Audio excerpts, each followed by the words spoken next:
everyone. Welcome to another episode of Studio 7. Matt Beauvais. Mercedes Wilson. Autumn Lewandowski here. First time the three of us have been together doing one of these episodes in the last couple days. Yeah. Life's been very busy. Things have been getting in the way. We are live today. We are live most days, but there are also occasionally days where we do pre-record the show. Yeah. We want to make sure we're getting you as much content as humanly possible. Yeah. We've also had, though, a couple reasons to have to pre-record the show. And there is no easy way of transitioning into this, but do you want to share everything that you've already shared, at least in some way, on social media? Yeah. So I've shared it on social media. My family obviously knows, and then I've shared it with my Channel 7 family. I mean, one of the reasons that we've kind of been doing a little more pre-recorded is because I have recently learned that my breast cancer is back. In 2011, I was diagnosed with stage 2 breast cancer. And over the years, I mean, we thought we had it at bay, and we learned last week that it is back. And so it has metastasized. So stage 4 breast cancer, and it has spread to other areas of my body, which we are going to tackle the absolute best that we can so that I can live as long as I possibly can. Yeah. Well, you have such a great outlook. Yeah. Knowing that you're just going to go full force at it. You know, you've got a lot to live for. Yes. And I want people to leave this kind of knowing a little bit more. Yeah. What made you think, or what made you go back to the doctor or go get checked out in any way? Yeah. So late January, early February, I had a cold and I developed a cough. And the cough was normal with a cold, but a few months later, it was still here. So I thought maybe I had COVID. Maybe, I didn't know, but it would not go anywhere. Mm-hmm. So when I went to see my doctor in August, she said, we need to check on this cough. So she sent me for a scan. She saw something, but she also gave me antibiotics, which took it from like 80% down to like 30%, but the cough just would not leave. Okay. So she sent me for a second scan because she said, we can't leave it alone. And it showed more. Then she sent me over to Roswell. Mm-hmm. They quickly performed a bronchoscopy and confirmed that it was cancer. So after that, last week, I did a lot of scans, a lot of blood work, and it has spread throughout my body. And it is indeed cancer. So what was the length of time that all of this took place? From the first scan to now, less than a month. But the cough I've had since like January, February. My question is, why are you comfortable sharing? Because I do think that that's not something that everybody would do. You know what? The first time I was diagnosed with breast cancer, I started a nonprofit, and it was all about advocacy. It was all about speaking up when things aren't right, when you feel like things aren't right. And advocacy is a lifestyle. Mm-hmm. I've created it for my children, for those around me. That's the hope.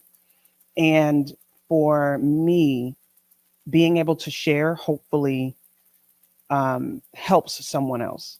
It helps someone that maybe was on the verge of talking to a loved one, or says, you know what, I haven't had a doctor's appointment in a long time because I've been avoiding. So they can ask the questions or just speak up when something isn't right. So for me, it's just, I think it's a part of who I am. I don't think I'll be able to ever not speak up. How has how are you viewing this in comparison to when you had it in 2011? Has that changed the way you view cancer? Has that changed the way that the news, first hit you when you found out again? Well, a couple of things. It does change how I view cancer, because I was thinking the same way I had chemo before with the drip. And I was just like, oh my gosh, they're like, Mercedes, medicine has changed so much since the last time. Sure. So it has changed in that way, where I'm going to take 4 medicines for the rest of my life. So at this stage, it's incurable, but it's treatable, is what they say. So 3 of them are pills. 1 is a monthly injection that I will go to Roswell every month and get for the rest of my life. I view it different because it wasn't that severe.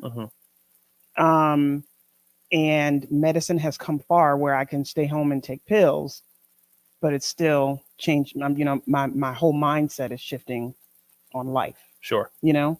Yeah. one thing to think about as well. So it's been over 10 years since the first time that you Yeah. had this. Yeah.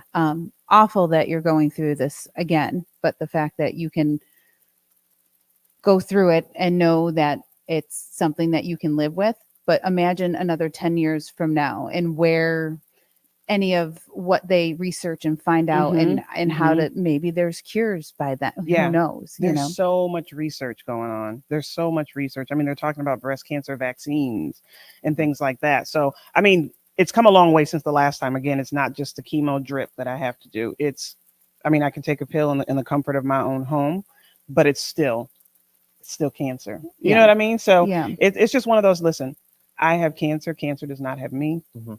And my kids are going to get tired of me. Yeah. My kids are going to get tired of me. No, they won't. Oh my no, gosh. they are will. you Mom's going to kidding? drive them nuts now because it's just like, listen, I'm gonna we're love living you it. and love you and love you. Yeah.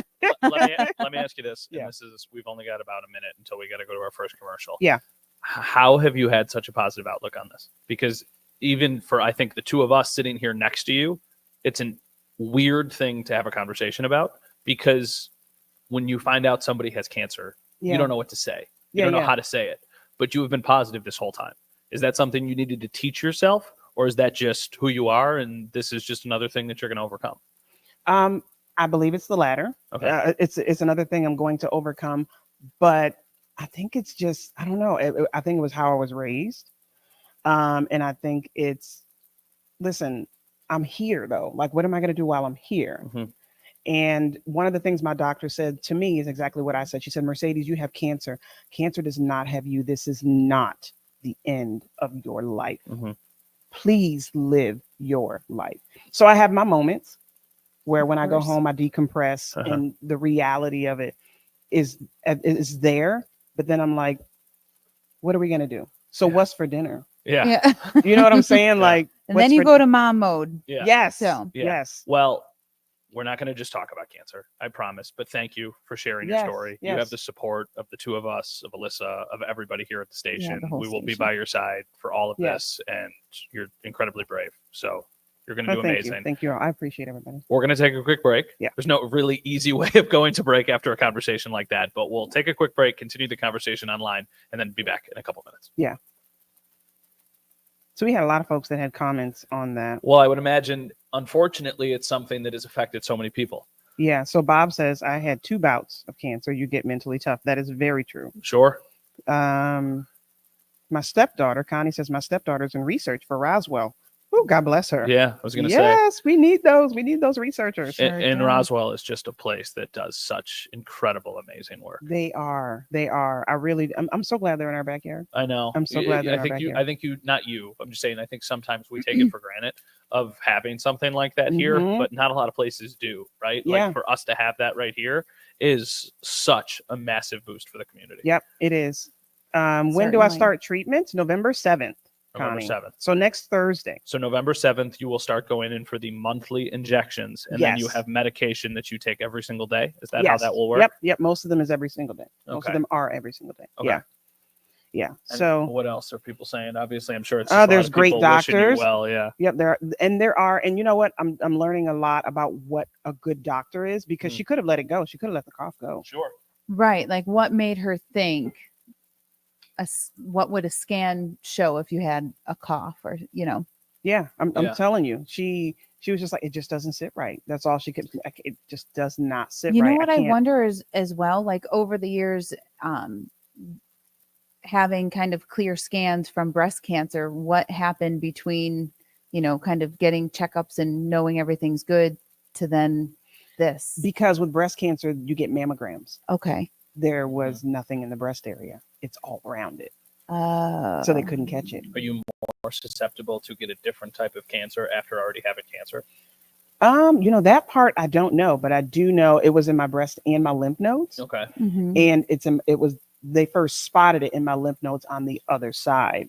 Okay. So they were like, okay, so it's in your lymphatic system. Yeah. But that's what the scans were for, to say, okay, yeah, so this is where it is. Yeah. Was your first bout with cancer in 2011 your first kind of experience with cancer? Had Mhm. anybody in your life had it or impacted anybody you were close to? Nobody that I was super close to that I can recall. No. And I was 28. They You were were like, young, "What is yeah. happening? Like, this Yeah. doesn't happen to women that are 28." Yeah, Yeah. that's so young. Yeah. And I agree with Anita. My heart goes out to anyone. Her heart goes out to anyone that deals with cancer. Yeah, I'm sure we all agree with that. absolutely. Same. I mean, it's unfortunately so. Uh-huh. I don't know how to describe it. Like everyone knows someone Yep. and is close to someone, or Yeah. that has to go through it and deal with it. It's All a right, lot. we're coming Yeah. back to TV. Thanks for the comments, everyone.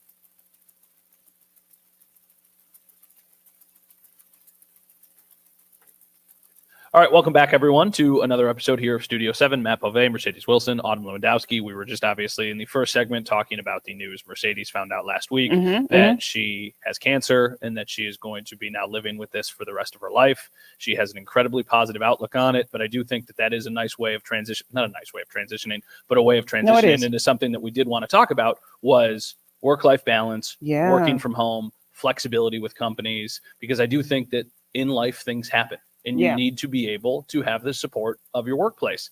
One of the things that I think we kind of grew used to during the pandemic was working from home and different way of doing our jobs. And now for so many people, they're back to work. Yeah. What does the ideal balance look like for you? Like, would you want to work at home? Would you want to have some sort of balance, or are you somebody who wants to be in the building? I mean, for you now, I think flexibility would definitely be a big factor. Yeah, but I still think most of the work has to be done in office. I mean, because we have sets, we have, different things that we have to do here. I mean, you get to travel a lot and do some, do some fun stuff, but for the most part, we're here. Yeah. But the flexibility piece is huge because there's doctor's appointments, there's kids, there's so many different things.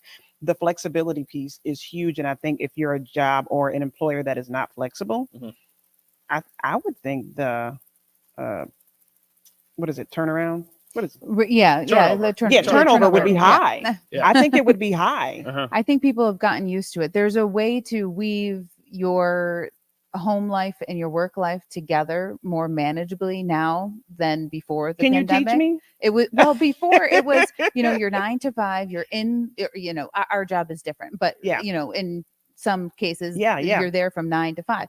Well, when you're able to take your computer home and you can do, something for an hour and a half here or there, and if you are waiting at the doctor's for an hour, sometimes it takes a long time to get in to see the doctor. You could probably do a lot of stuff in that time frame that might be work related and not be in the office doing it. So that's how I kind of like, you can weave the two together in a way. Yeah. Everybody in the comments, let us know what you like, what works best for you. If you are somebody who would rather be at home, if you're somebody who would rather have some sort of hybrid role. For me, the thing that I always struggled with during the pandemic was I felt like I could never shut off if I was working from home. And I think that was unhealthy because I felt like I had the flexibility of doing what I needed to do, but also because I was home, the minute something happened, I needed to immediately attend to it. And that was also unhealthy because if I was working 3 to 11:30 and I needed to be on TV at 6 o'clock and at 11 o'clock, if something happened at 9 o'clock, I felt like it was my responsibility to handle it because I was also at home. And even though I was working from 3 to 11, I wouldn't be just sitting there working from 3 to 11. I would be working on what I needed to do, but I would also sit down and have dinner with my family. I would go throw in a load of laundry. I would do whatever. Yeah. So I felt that guilt, and it almost felt like there was even more pressure on me and that I was working even more, which I know is ridiculous, but that's just kind of the way it felt for me. Is it now? Is it still that way now, you think? Yeah, absolutely. Or have you learned to? No, it's still that way. And I think part of that also just comes with the job. I mean, we work in a very self-sufficient department with myself and Dom Tibbetts. And it's like when something happens, one of us is having to do it regardless of the time of day. Right. So I feel like that's always something I'll deal with. Yeah. Now, do you think the generations with, like, say, millennials and Gen Zs, that's going to have to change, or employers just, I mean, eventually it's going to be some trouble? Well, I think that if you're somebody who takes advantage of the system, you probably don't feel the pressure or the guilt that some people might. Some people might just be like, I'm going to sit at home all day and I'm not going to do anything. Other people might be like, well, if I'm going to be home, I'm going to be working as hard as I can. And I'm also going to go outside of my normal hours to try and make sure that I can keep this happening. because there also is like a very valid, there's a lot of things you can do and have a lot of flexibility that you wouldn't have if you have to come into an office every single day for 8, 9, 10 hours a day. That's true. Now, Julianne says in my 20s, couldn't work from home. Now in my 50s, I'm 100% remote and wouldn't have it any other way. Yeah. It's really great if you have a job where you don't have to go out in the snowstorm and you could stay home and do your job and not have to, find a way to get in or something like that. Like that is just so great. You're not worried about getting stuck or worse or, just dealing with all of that. Yeah. It could be a personality thing too. Like some people thrive off of the social that they get when they go to work. And some people are like, I could not see anyone another day and be fine. Just work from home, head down. I need it. You need the social. I need the social. Me too. But I need a balance, right? Here's my thing. And this it's is all not, about balance. This is not even just a work thing. This is just like a day-to-day life thing. I feel like I need the social interaction. I need my mind to be stimulated that you don't get unless you are actually physically doing something in a building. So Zoom calls don't do it for you? Zoom calls don't do it for me. I feel like I am wasting somebody else's time. I feel like they're in a way wasting my time. But then at the same time, I'm always thinking about the next thing.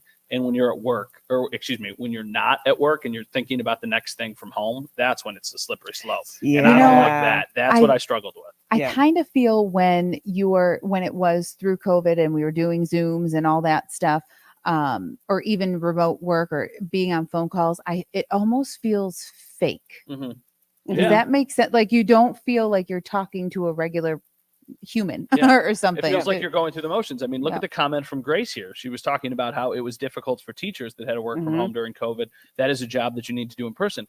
To your point, it feels like you're just going through the motions for the sake of going through them, but you're not actually getting anywhere. It almost felt like every call I was on, every meeting that I was in, it was doing it to show that, hey, I'm available, I'm working, but there wasn't really anything getting done. Whereas if you just go sit in an office or you go sit in a conference room, now I know the counter to that. Sometimes a meeting doesn't have to be a meeting. It could just be an email and we're making too much out of something. But finding that balance, I think, is really, really important. Is it bad that I'm a people watcher? So on Zoom calls, I was just watching what everybody was doing. Yeah. Well, I know that you go after the shopping cart, so I'm a people watcher. So I'm like, what's going on over there? See, mine was just immediately, camera was immediately off. Disconnect. I am here. I am listening. I promise, but the camera is immediately going off. I don't want you to see what I'm doing. I don't want to see anything. Like, well, whatever. You don't want to do a Zoom with me then? Yeah. Because I'm like, what's going on over there? All right, we're gonna take a quick break. We'll be right back. Isn't it crazy sometimes that like we worked from home and did everything remotely for like a year or something?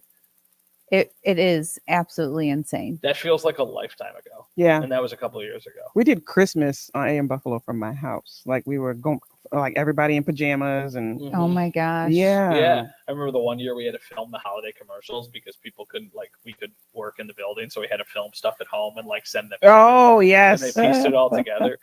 I just can't believe that all of that stuff happened. Like I remember going at the beginning of the pandemic to neighbors' houses with rolls of toilet paper. It was like, do you need anything? Yeah. Seriously. Toilet paper was gold. Oh, for like a couple months, right? It was gold. Yeah. It was absolutely ridiculous. Should have put stock in it. Right? I don't know if I could do fully remote work. I think I would rather do. I wouldn't be able to. You know what my dream schedule is? And this is not feasible. I'm sorry. I'm not talking to the microphone, Alyssa. My dream schedule would be 4 10-hour days.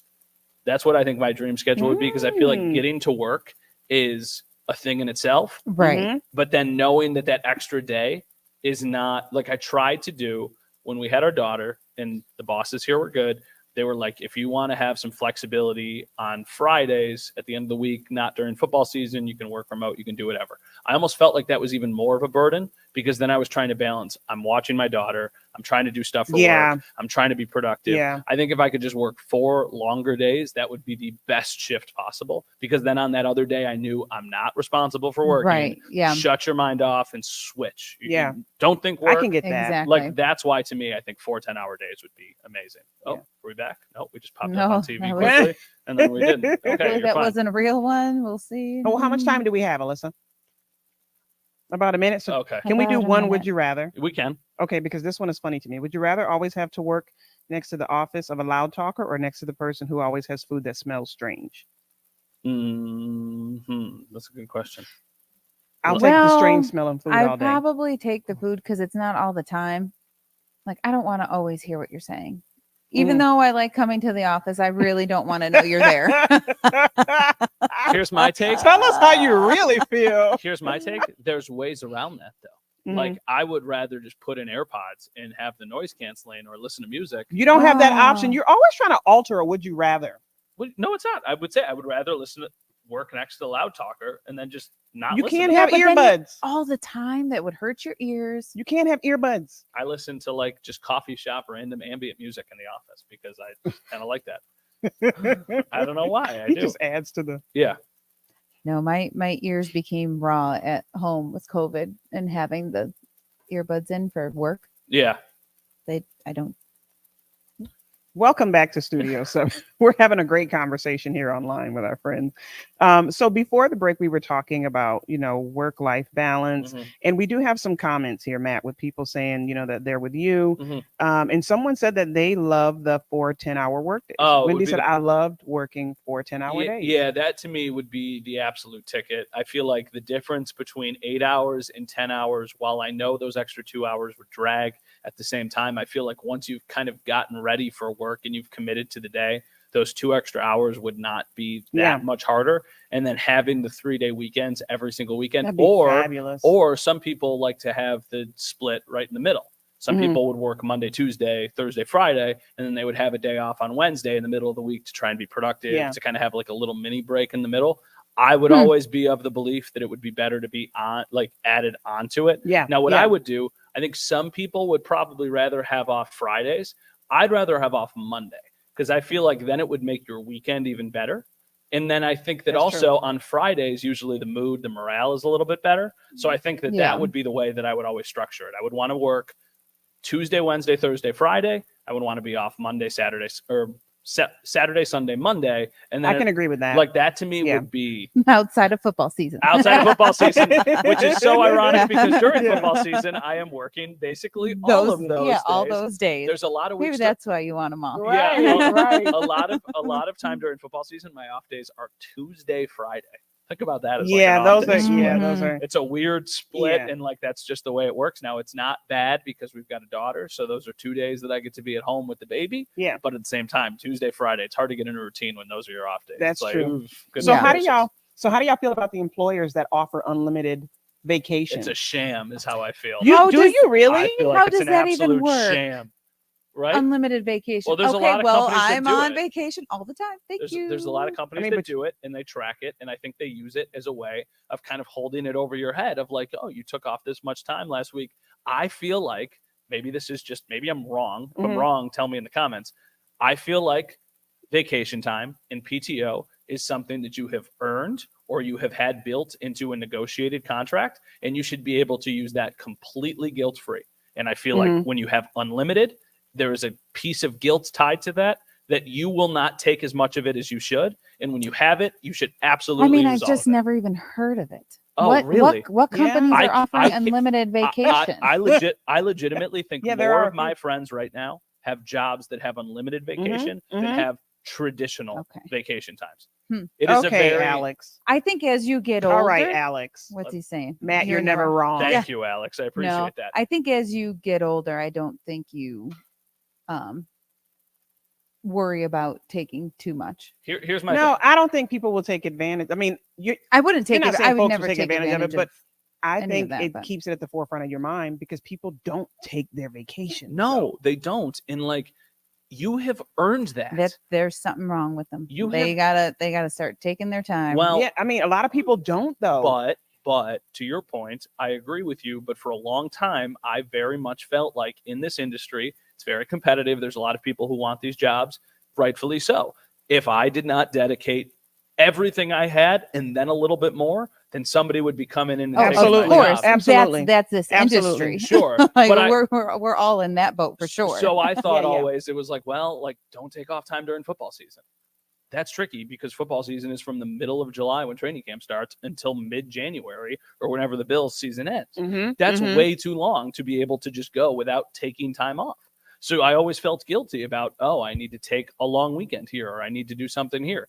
as I've gotten a little bit older, I've realized my priorities have changed. Like now you have a daughter, Yeah, you have a family, so you have different responsibilities, but I still feel that guilt a little bit. Like I can't say every single year I've worked here, I've had unused PTO time, and every single year I kick myself. Now the New York State thing has changed where you can carry PTO at over least we into the can next year, Yeah. which is nice. We would totally lose some too. But listen, we're in a different industry. You know, there's only 4 people here that can do my job. Yeah. So do you worry about when you're taking what? Like if I have to take a sick day, I'm kind of worried about if am I too sick? Should I go in? Yeah. This is going to cause, strain on other people if we're not fully staffed. Yeah. That is something that plays on you for sure. But if you have unlimited vacation time, you need to plan your year out from January 1 to 31. So you know when you're taking what. And don't feel guilty about it, people. Yeah, I'm opposite of both. I am not feeling guilty. If you say that if an email comes out and says everybody has unlimited email, I'm going to get an email. Yes, yes. I'm sorry, vacation. I know what you're. You have unlimited email. But if we get that by Friday, I will get an email saying, Mercedes, you are now excluded. Yeah. Because I'm planning out there's the a reason year. I think we don't have unlimited vacation. Yeah. Mercedes, you are done. I feel like it's for jobs that are much more 9 to 5, Monday through Friday, much more business jobs, things like that. Or if you're working remotely and you are doing more, or if you're working remotely, late, or and like I remember people during the pandemic that I was friends with would just up and leave. Once they were able to, they would go work in Florida for a couple months. They would rent a place or they would go live down in Florida because they're like, listen, why wouldn't I? Right? It's like if I can work remotely and if I just need to be on the computer and need to hop on Zoom calls, all I need is internet, basically. Matt, listen, everybody is for you today, Matt. Let's go, Barb. Thank you, Barb. Everybody is for you. I appreciate this energy because I can promise you the minute I leave this building, I'm no longer always right. When I get home, I'm not going to always be right. So if you want to just like let my wife know, hey, Matt, everything he's saying is spot on, I would very much appreciate that. Oh my gosh, that is so funny. Thank you all for joining us today on Studio 7. It was a great show. We'll see you tomorrow. Yep.